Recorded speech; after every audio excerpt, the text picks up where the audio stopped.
बिस्मिल्लाहिर्रहमानिर्रहीम। तू चो न लुछां पर तोखां हिकिड़ी ॻाल्हि पुछां। तू कंहिं ख़ामोश कंदे ऐलान हज़ारे मान रुगो। क़ाबिल एहतराम मुंहिंजा प्यारा भाउ मुजाहिद सखी जान चाचड़ साहब ऐं घोटकी तालके जी बाशऊर गैरतमंद अवाम, अस्सलामु अलैकुम। या अली मदद, जिए सिंध, जिए इस्लामी जमहूरिया पाकिस्तान। क़ाबिल एहतराम सब खां पहिरें त तव्हां मांखो सवाल कयो त हे तरक़ियाती कम केरु पियो कराए। जनाब आला, जेकी क़ौम रोड ऐं ट्रांसफार्मर खे तरक्की समझदी आहे उन क़ौम ते लीडर न पर ठेकेदार हुक्मरानी कंदा आहिनि। जनाब आला, मां तव्हांखे ॿुधाइणु चाहियां थो पर यादि कराइणु चाहियां थो, तरक़ियाती कम जीअं सरदार अली मोहम्मद ख़ान मार साहब कराया हुआ, जीअं कैडेट कॉलेज आहे, जीअं डिस्ट्रिक्ट एंड सेशन कोर्ट आहे, जीअं सर्किट हाउस जी बिल्डिंग आहे, जीअं मुंहिंजा साईं इन शहर में रोशनियुनि जा हे वॾा थंबा हणाया हुआ। असां उन खे बि तरक़ियाती कम न समझदा आहियूं।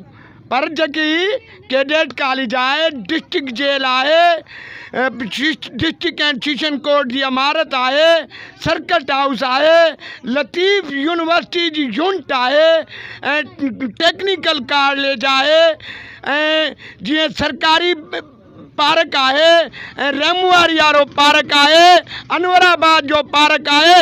इन खे तरक़ियाती कम चइबो आहे। मुंहिंजा साईं इन रोड ऐं ट्रांसफर ते जेके झुमरियूं हणंदा वरिता आहिनि, अञा असां उन्हनि खां पुछूं था छा रोड ऐं ट्रांसफार्मर तरक्की हूंदी आहे छा? इहो तव्हांजे टैक्स सां ठहे थो, इन जो तव्हां टैक्स अदा कयो था। जीअं हाणे पुल ठहे थी, हिकिड़ी धुर चए थी त मां ठारायां थो, ॿी धुर चए थी त मां ठारायां थो। न बाबा, केर बि नथो ठाराए। हे जेको बि ठाराए थो असां उन खे सलाम पेश कयूं था। हे सिंध गवर्नमेंट जो मनसूबो आहे ऐं इहो डिस्ट्रिक्ट गवर्नमेंट जो मनसूबो आहे।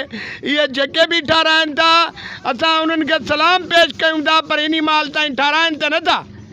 छड़ो पुल खे साफ़ करे हलिया विया आहिनि। असां DC घोटकी साहब खे बि अपील कयूं था, हथ दॿजा ॿधी, DC साहब इहो जेकी पुल आहे माथेल वारी, इन जे अॻियो मुमल जी माड़ी आहे, जेकी क़दीमी माग आहे, जंहिंखे पूरी दुनिया जा माण्हू अची करे ॾिसंदा आहिनि। उन खां पोइ इहो ई रोड हयात पिताफी बि वञे थो, इहो ई रोड मिरपुर माथेले बि वञे थो, इहो ई रोड जरवार ऐं यारे लुंड बि वञे थो। जनाब आला, अगरि राति जो को कार भुलमो हितां वेंदी या को गाॾी वेंदी त मां सम्झां थो इन कोहिड़ में वॾो जानी नुक़सानु थी सघे थो ऐं उन जा ज़िम्मेवार मौजूदा तव्हां ऑफिसर हूंदव। छो त इन पुल खे टुटे अॼु महीनो थी वियो आहे पर केर बि ठाराइण जे लाइ तयारु न आहे। असां डिस्ट्रिक्ट बार जे वकीलनि जा तमामु दिलि जी गहराइनि सां शुक्रगुज़ार आहियूं, तमामु ई घणा उन्हनि जा शुक्रगुज़ार आहियूं जंहिं कोर्ट में अपील विधी आहे, केस विधो आहे।